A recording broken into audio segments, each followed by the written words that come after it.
You know that one song you can't get enough of? Chances are it was made with a sample from Splice. Explore top packs made by your favorite producers, sketch out song ideas in seconds with Create Mode, and dive into a sample catalog that's so deep, it's dangerous. Find out why Splice is the industry's not-so-secret secret. Visit splice.com and try for free today.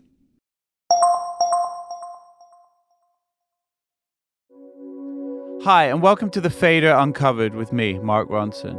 I just want to remind you that this interview is in two parts, so if you haven't listened to part one, please go do that now.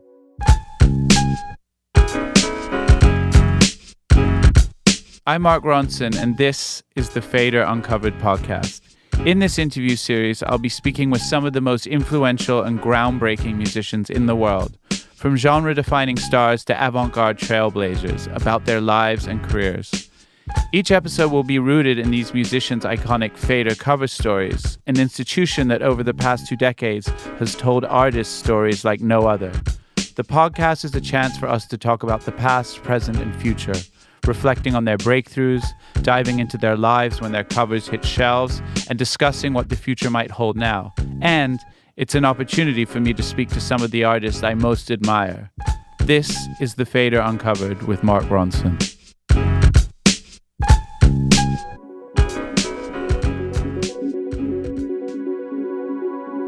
At the end of part one, we touched on a Kanye quote that really struck me, when he referred to the Pharrell and Neptune sound as gospel punk. I even took to the keys to dissect the chord sequences of tunes like Drop It Like It's Hot and You Don't Have to Call, just to show how gospel influenced they are. But the punk side of things cannot be overlooked either. Punk can be a lot of things: attitude, aggression, feel, but in the case of the Neptunes, it's musical, and it's a real signature of their sound. The half step is a musical term for when you go up one note on the chromatic scale. When you do it in single notes, it sort of sounds like Jaws. When you play it in chords, it sounds like punk. It's atonal, it's non-musical, yet somehow miraculously the Neptunes managed to make it the foundation of some of the biggest pop records of all time. Hella Good, Justin Timberlake, Pastor Cavassier, Lap Dance,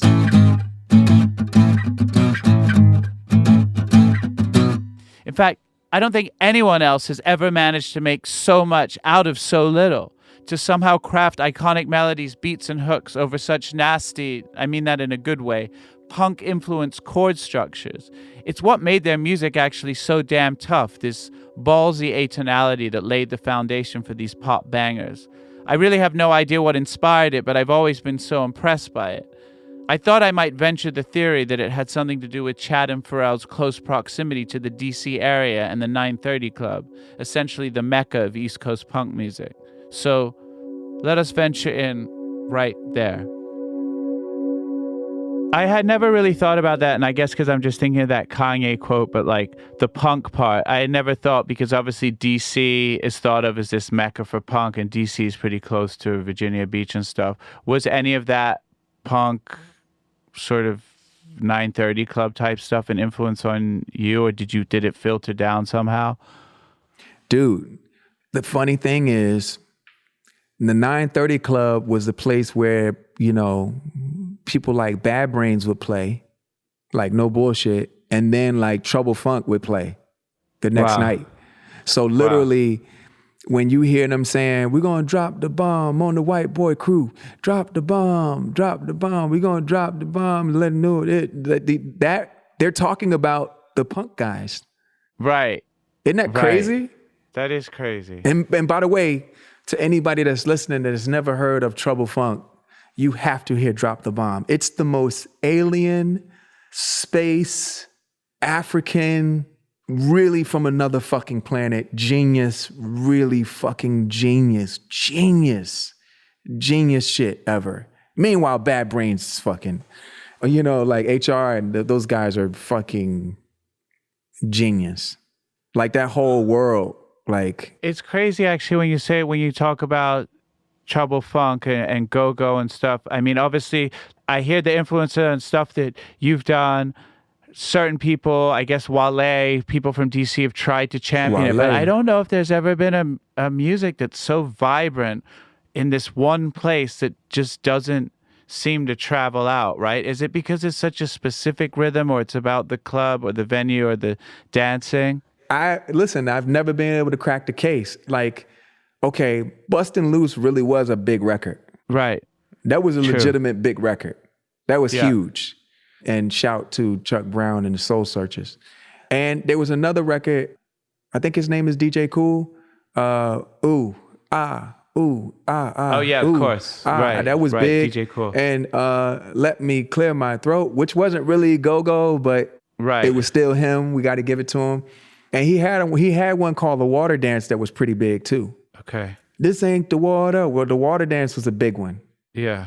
And then there was the Butt with EU. I mean, we look at it a little different, you know what I'm saying? But you got to give it its credit. And Spike Lee, thank you to him for like pushing that record. But I mean, and it's changed and evolved so much since then.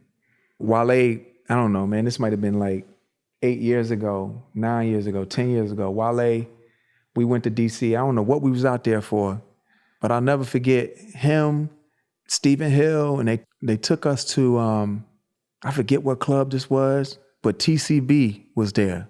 Mm-hmm. And they played this record called Bait. And oh my goodness. Have you ever heard that record? No, I don't know this record. Oh man, it's old now, but you got to listen to it. It's called, the name of the group is called TCB. The song is called Bait. It's still, I listen to it probably once a year just because I want my mind to be blown. You know what? Yeah. Honestly, it's like watching Avatar. Bait should have been playing on Pandora. Like when you saw the people, you need to see fucking like it's I'm gonna fucking check it out as soon as we get off. It's so good. That's amazing. Yeah, Wale, I've heard him, but TCB, like he obviously mentions it a lot. Okay, so if we could get into the N.E.R.D stuff now, because this was, I guess, the same transition period. There was always going to be a band, or was N.E.R.D even first, the group concept, and then the Neptunes take off? I'm not sure about the exact chronology there. Well, we were the Neptunes as a group. Right. And then Chad and I were the producers of the group. And then, we had a deal. We were signed to, Teddy got us a deal. We were signed to Michael Jackson, MJJ Records. Wow, I didn't know that. Yeah. And then we lost the deal. And then we signed it. It just nothing really happened after that. Yeah. And we were kind of like waiting around, and me being young, Aries and pompous and arrogant, I just, I shot off at the mouth. So we parted ways. It was all good. I didn't think anything, I didn't know what was going to happen, but I was young and impatient, and, we were the Neptunes. And at that point, I had written Teddy's verse for Rump Shaker, and only written. I didn't produce it. People think I produced it, but I didn't. I had only written his verse for Rump Shaker. And Chad and I produced Tonight's the Night for Blackstreet. But that was it. And it was like, we didn't think anything else was going to happen. So on the side, we were still producing, but still using the name Neptunes. And we were, producing songs. And finally, when we got an opportunity, because we were like going around like shopping us as a group, and it just wasn't happening. I was eccentric and a clear fucking weirdo at that time.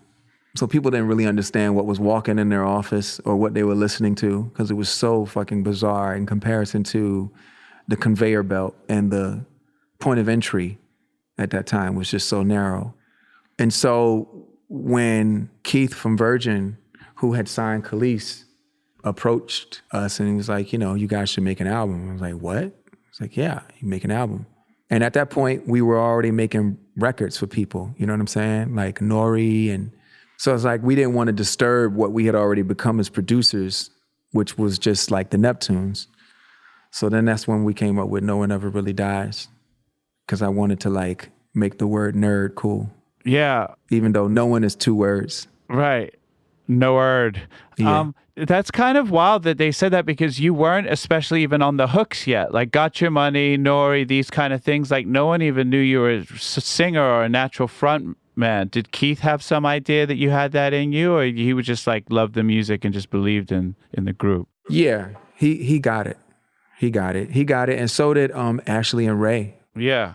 You know, and Nancy That was Berry. an amazing time, that Virgin Records. It was like, I feel like it was like the last thing before like the bottom fell out of the industry, you know, before we slowly got it back. But it was like there were these English label heads that were just like signed cool left field shit that also just happened to be the biggest shit, whether it was like Blur, Spice Girls, like smashing it internationally. They had you guys. I had made that record for Nika Costa. Their parties around Grammy times were like the most excessive, wild shit, because like that was their whole thing. Like, here, you need $1 million, you need $1 million. Nelly Hooper, you need $1 million. Like that was kind of a very, very special, maybe never happen again era, but they did at the end of the day with people like Keith and Ashley find great shit. And like you, they were way ahead of the curve, the way they saw the N.E.R.D stuff. Like really saw it, you know, really, really, really saw it. It was insane. And that whole Virgin Records like roster, we were so like blessed to be a part of that. My favorite episode of The Simpsons is in the 9th season, when the Simpsons visit New York City. In one scene, Bart happens by accident by the office of Mad Magazine and very excitedly asks the receptionist if he can have a peek inside, to which she says, "Kid, I know you probably think there's some wacky, amazing stuff going on back there, but really it's just an office. There's nothing to see." And just at that moment, as he's about to turn and walk off dejectedly, the door cracks open for a moment and he sees Alfred E. Newman, Spy vs. Spy, and all the other wacky, amazing Mad Magazine shit you could dream of. That's pretty much how I felt going up to record company offices in the late 90s. As a DJ, you had to go around these record labels to pick up promotional copies of the latest 12 inches, the hot singles that weren't in the store yet. Just going up to the old Bad Boy office, I once got on the elevator, pressed the button, and just as the door was about to close, Biggie and Faith stepped in. I stood there, of course, frozen in complete awe. Another time, also at Bad Boy, I was waiting in reception and I got a peek through the main door, Bart style, and caught a glimpse of Puffy in a big office getting a haircut. All these things I saw in my early 20s at these labels made them seem larger than life. And they were. All these labels had identities. Tommy Boy, Bad Boy, Loud Records. They were exciting. And unlike these labels that were all indies, Virgin Records was a major label, but with the spirit of an indie. Sure, there were tons of desks and cubicles, but everyone who worked there was super cool and laid back. Plus, because most of the money behind the label was in the UK, a lot of the higher-ups were English and cool and maybe a little more music-centric. I mean, think of the roster at the time. It was Chemical Brothers, Soul II Soul, Spice Girls, Daft Punk, Janet, Massive Attack, D'Angelo, Blur, Lenny Kravitz. More on him shortly.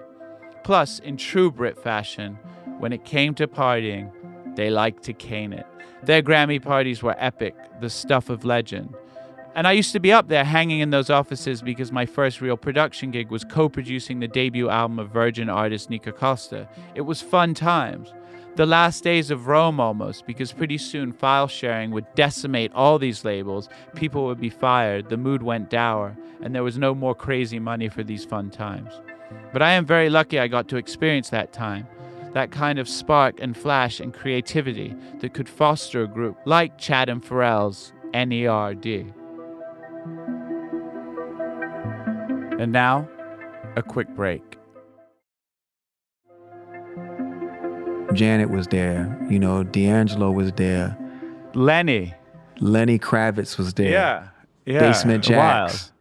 You know, it was crazy. Daft Punk, fuck, of course. And I was thinking about Lenny because he's on a couple of the tracks on that N.E.R.D. record, and I was like, here's a guy, listen, he doesn't need me telling him anything. He's got plenty of rock star access and money and acclaim and sales and this thing, but like, here's a guy that I think doesn't get his full credit or gets written off a little bit because like before the Dap Kings, before what we did with Amy, all this stuff, like he had found a way to like make drums and recordings sound raw as fuck, like the early 70s, and was doing it like cool as fuck, like in 86 or 87 or whatever. Like, for some reason, I just feel like he doesn't quite get the credit he deserves, Lenny. No, he doesn't because, well, first of all, he's a brilliant Gemini, and his songs and his style, I think most people they probably don't have the bandwidth for all the stuff that he deserves. That's a compliment to him. All the credit that he deserves, like most people don't really have the bandwidth. Like you got to be a super fan to really, really, really give that man all of his flowers. Yeah. Could play every instrument, wrote all those songs, continues to write great songs, an amazing touring act. I mean, his live, like going to a Lenny concert is a whole other like experience for people. And he's been doing it for years. And everything that he did, it was just always the best shit, Yeah, like Are You Gonna Go My Way is maybe like one of the most unconventional sort of pop hits, right? Because it's just like a stomping fucking rock song. His riffs and his vocals, all that shit. No, really, really fucking special. And he is a black man. Right. Yes. Right? When you think about like where rock and roll really comes from, like most people really don't know where it comes from. They don't know that like those are black artists. That's true. And a lot of their records were being taken and re-recorded. Yeah. And, and it was virtually reversed, right? All this time. And then here he comes. And he's like the real thing. And he shreds when he plays, Yeah. Yeah. That's like super, it's wild. And he did it like not once or twice and not a couple times. Like he just consistently did it, That's big bro. I saw him in concert like 2 or 3 years ago at like some giant German festival or somewhere in the middle of Europe when you're just looking at a field and it's like he's playing to 50,000 people. And just what he is internationally as a thing is obviously so potent, and you see it when you go around the world, like what he means to people, but also just like, it just fucking rocks. Like, I don't know if the German people or maybe it was Dutch, but it was just like, it was a sea of 50,000 white faces, but they were losing their mind for this man who plays all these records they love. Yes. He really is the king to me. So the N.E.R.D, the first record, you've talked about it a lot. It was originally more of an electronic record, and then you decided to cut it with this band. And obviously, because of that, it did end up with more of a rock-leaning energy because it was live.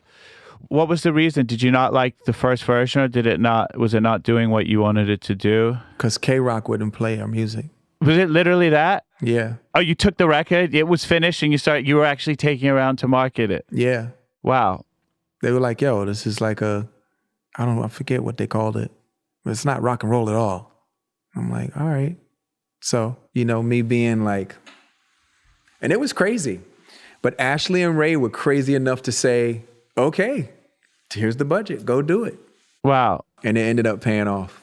It sure did. But did you know that you needed to be marketed to as a K-Rock? You're like, okay, well, we're not going to get on the Hot 97s of the world. We are a left-leaning act, so we actually you knew that was the audience, like alt college, K-Rock, when you were making that record. Yes. We knew that like we didn't have a shot.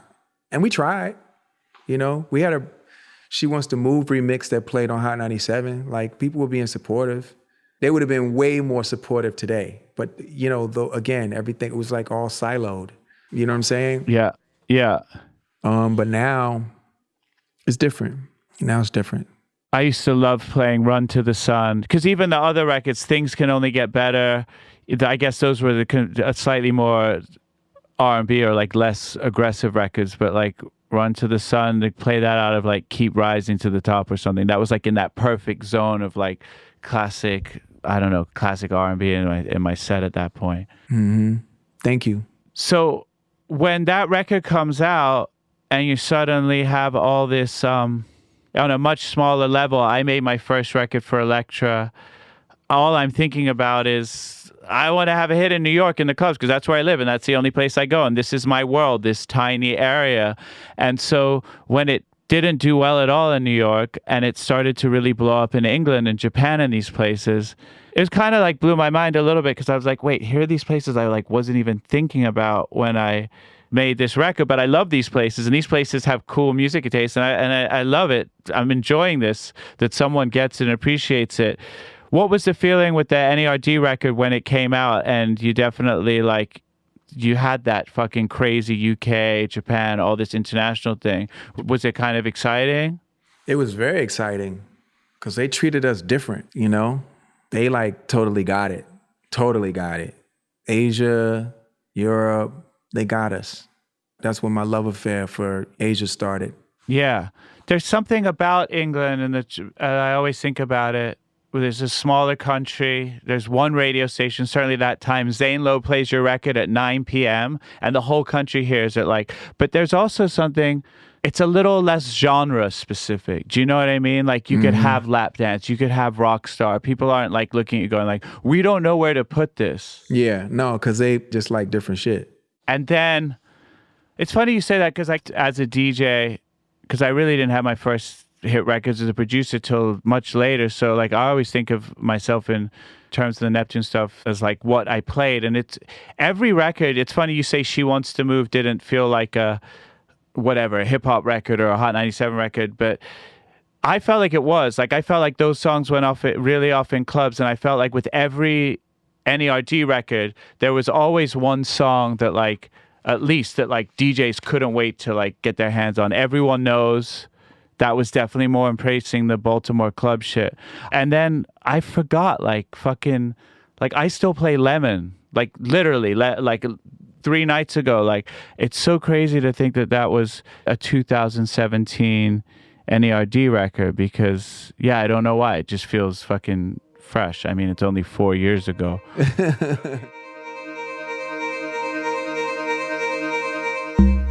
I was already a big fan of the Neptunes' electronic sound, so I wasn't quite sure what to think when I first heard the N.E.R.D record with the live drums. The drums were also kind of big and roomy, rocky even. They weren't breakbeat type hip-hop drums.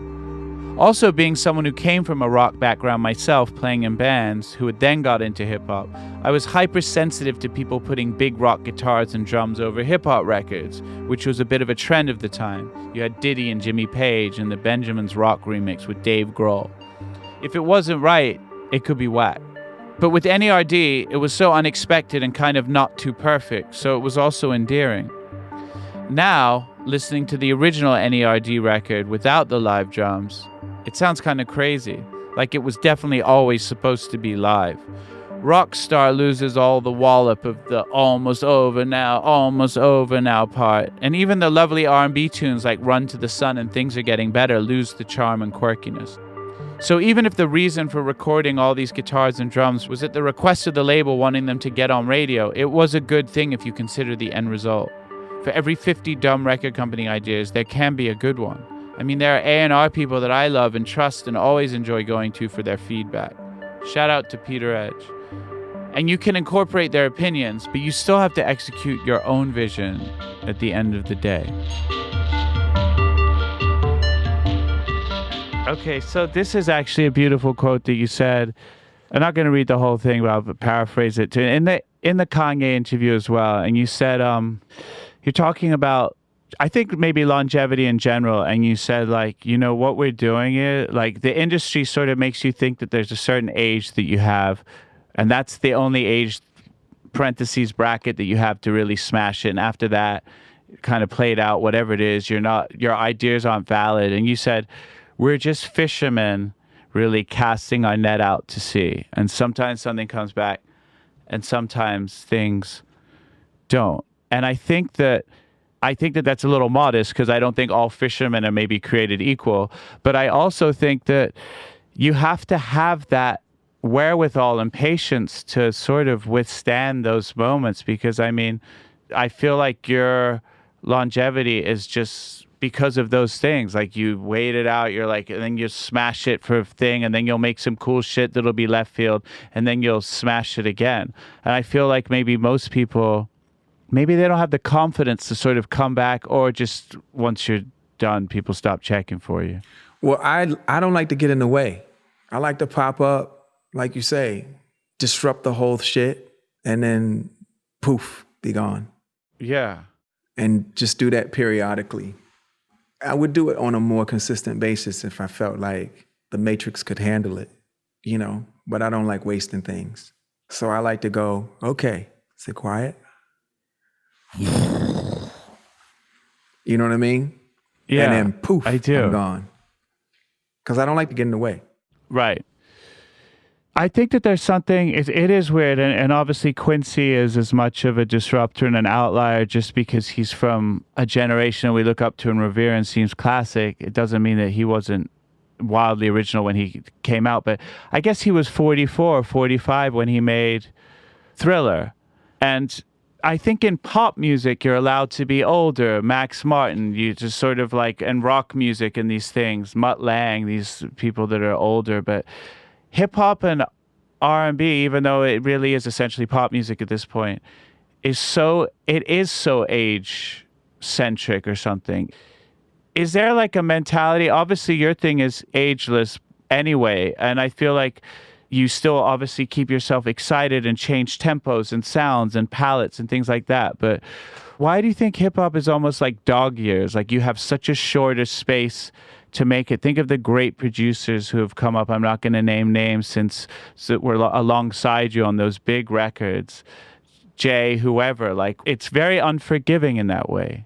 Because rap music is very connected to the time. It's very connected to that. So depending on where you are when you're making that music, where you are in your life and what your age is, at a certain point, you just evolve, and you either evolve with it and lead it, but at a certain point, you take your eye off it for 1 second, and the next thing you know, you're chasing for the rest of your life. And kids can hear that. Yes. They can hear when you're chasing. They can hear when you don't really live it and you ain't really in it like that. You know what I'm saying? Like, you know who is a scary, scary, scary guy when it comes to this shit? Is Lil Jon. Right. Lil Jon did Turn Down for What? You hear him on there, so you're like, okay, cool. But you got to understand how long he's been doing this shit. People don't realize Lil Jon did Blow the Whistle. I did not know that. Leave him alone. Right. He's different. Yeah. Like he's one of the ones. Yeah. You know who else is timeless like that? T-Pain. Timeless. T-Pain not only can sing his ass off, but he be producing too and writing. And literally he got that record with Kehlani. I mean, just one of many. Certain people, when they really understand that about themselves, they don't trip, they just do it. They just make music. And if you find out, you find out. Their royalty statements definitely are very clear about it, you know, but yeah, man, like, and there's a couple of people who are like that and just like really, like you see Ye still producing. And honestly, like if you look at his last album, like he got it. Not still got it, but he got it. You know, like it ain't no still, like he really got it. He really knows how to like put that work in and really go in that diamond mine and bring out raw material. He knows how to do that. And I think it's just when you get out of it, that's when you're in trouble. Because then when you want to get back to it, you're chasing after it. Now, does getting out of it just mean like sort of getting out of the zeitgeist so you're not in touch, or you just actually stop practicing your art every day? Yeah, you got to stay in and experimenting. You have to stay in and experiment every day. If not every day, but you know, whatever your speed is. Some people work a couple times a week. I don't know. For me, it's like every day. I've walked into the studio like once or twice when you've been working, and I'm always kind of like you really are on it. You're like there chopping the fucking kicks and snares and putting it around like I would expect you to be.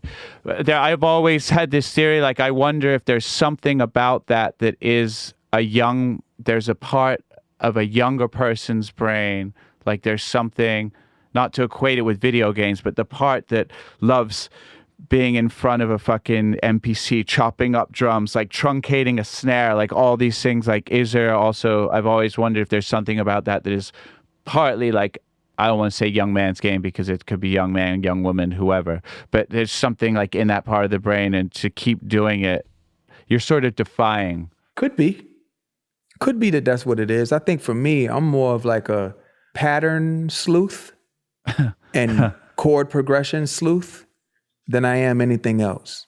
Yeah. I love that. That's like what still warms my soul. I have this theory.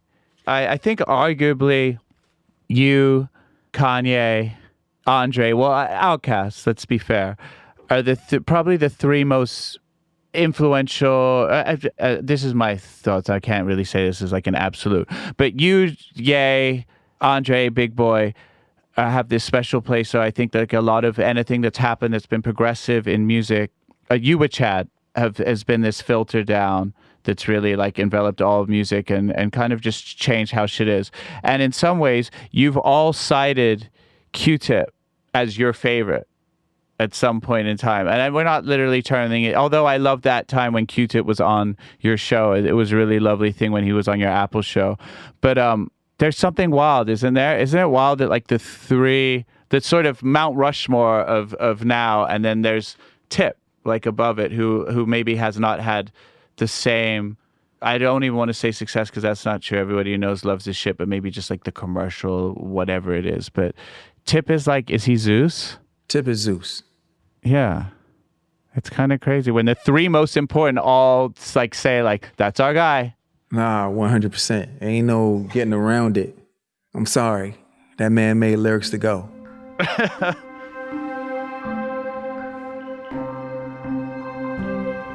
There's a funny moment when Q-Tip is the guest on Pharrell's Other Tone radio show, and Pharrell is giving Q-Tip his due and really praising him in a very genuine way, and Tip, being very modest and a gracious guest, but not really one for being fawned over, says something to the effect of, well, if I'm the genius, then why does my bank account look the way it does and yours looks the way that it does? He's sort of playfully teasing Pharrell, but it's also an interesting point. Q-Tip has sold millions of records and is incredibly celebrated, but he also came in an early era where slightly left field, more musical hip-hop was not guaranteed the worldwide multi-platinum status.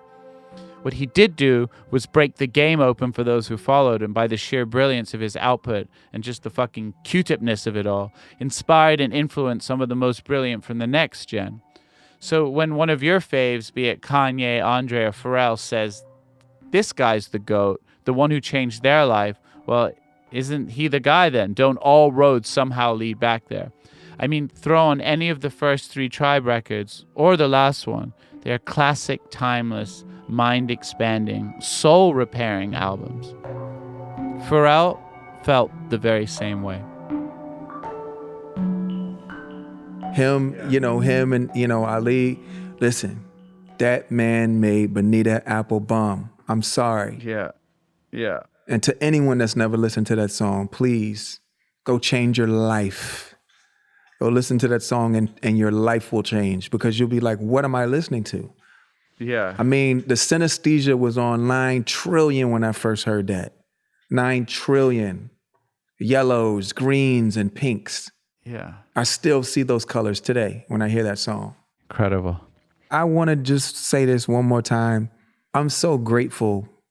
Obviously, I'm grateful to God first and foremost, but I'm so grateful to Q-Tip because when I was a kid, I used to always like listen to music and like there are certain sections of a song that I really liked and I didn't know what a bridge was. That wasn't like common like vernacular. We weren't walking around in Atlantis apartments talking about like bridges and shit. Right. Or changes or hooks. Like I didn't know any of the music industry or like I said, vernacular. But come to find out, it was the bridges that I always loved. Stevie Wonder bridges and Earth, Wind & Fire changes and stuff. And when I first heard Bonita Apple Bomb, I was sure that he had found that part and made it go over and over again. I didn't even know what looping was. All I knew is that I spent every day listening to that on a Sony CD Walkman, by the way. Yeah. Never ever dreaming that I would ever have like a licensing agreement with Sony like I do now. Not even knowing that they even had a label. Just like completely just green to the whole situation. Yeah. And when I heard that song, I remember thinking how subliminal I felt like the song was because I literally would like be in a trance of a light, very light trance of like nothing could disturb me. And that feeling is what made me really, really, really fall in love beyond my natural love for music and appreciation for music. It made me want to understand how that was happening. That's what started me on my journey for like making music. Because I was like, what in the fuck have these guys done? What are they doing? And why does it make me do this? Why does it make me feel this way? And every girl... How old were you? I want to say like 13, 14 years old. I might have been like 14, 15. I remember thinking, I don't know what this is, but this is amazing. And literally any girlfriend that I'm dating has to listen to this song with me on the fucking phone.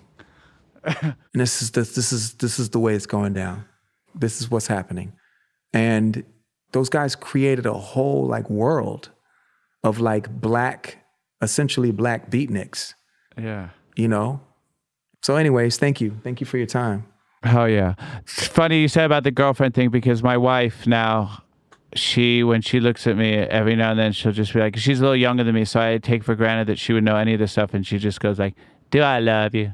Do I adore you? And it makes me love her even more that we share this thing as well of that same language and song. It's amazing. Oh, come on. It doesn't get any better than that. Yeah. I mean, and by the way, footprints, man. Fucking footprints. Yeah. You know, listen, I know. When I heard that, and that to me was like dark blue and purple. Footprints was like, what the fuck? Well, like what made them, first of all, where did they find that from? Now come to find out it's Donald Byrd.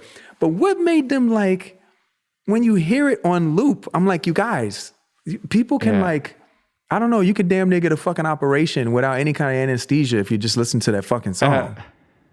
Like, I remember playing that at a Q-Tip party, DJing, and it was like obviously already the Vibrant era. And he came up to me in the booth. He's like, "Yo, do you mind stop playing my shit from like before '91?" Because I think in this sweet way it was like just like, all right, he sounds super young to him or something. But I remember playing Footprints and him coming up and being like, "Dude." You know, I hate when he does that. He doesn't understand. You got to just let us appreciate. One day in my lifetime, there's like 10 songs that I feel like I gotta make something that makes me feel like that. And that's one of them. Yeah. One day I will. One day I'll be good enough. One day. I think you probably made some, but certainly who did that to other people. Definitely. No. I'm telling you, Footprints is one of them ones. But listen, thank you, man. Appreciate course. You. No, thanks for doing this. It's great. And I hope to see you sometime soon and look forward to more music. Same here. And you as well. And also, thank you to the FADER. It's like Chad and I's first cover ever. Yeah. We're grateful. Amazing cover. Great. All right, bro. Footprints is a really special record. Starting with a one-bar loop of the Sir Duke horn line, ba-na, ba-na, with this weird stomp under it into the Donald Byrd Think Twice loop, and then the Public Enemy drums come in on the verse. It's layered and soulful and eccentric in a way that would definitely blow your mind as a 14-year-old in a bedroom in Virginia. I also think Pharrell is being a little too modest when he says he hasn't made anything that extraordinary. As a member of the Neptunes and as a soloist, he's made generational records. Records that have rocked the rawest underground clubs that somehow will also get your grandma up at a wedding. He's pushed everything forward, and we live in a better world because of his music. So salute, Pharrell. Take me out with the FADER. Thanks again to Pharrell Williams for taking the time to talk with us. A special FADER thank you to our Grammy and Oscar award-winning host, Mark Ronson. Please visit thefader.com/podcasts to read the original cover story and check out a playlist of artists mentioned in this episode. If you like the show, please share it and review us on your favorite podcast app. Please join us next Monday to find out which of your favorite artists will be uncovered next. Executive producers Rob Stone and John Cohen for the FADER Podcast Network. Talent booking, Robert English. Producers Alex Robert Ross and Maddie Russell Shapiro. Directed by Daniel Navetta and produced by the FADER in association with BYT.NYC. Engineered and mixed by David Rogers Barry. Theme music by DJ Premier. For FADER Uncovered merchandise, please visit shop.thefader.com. Thanks, and see you next week.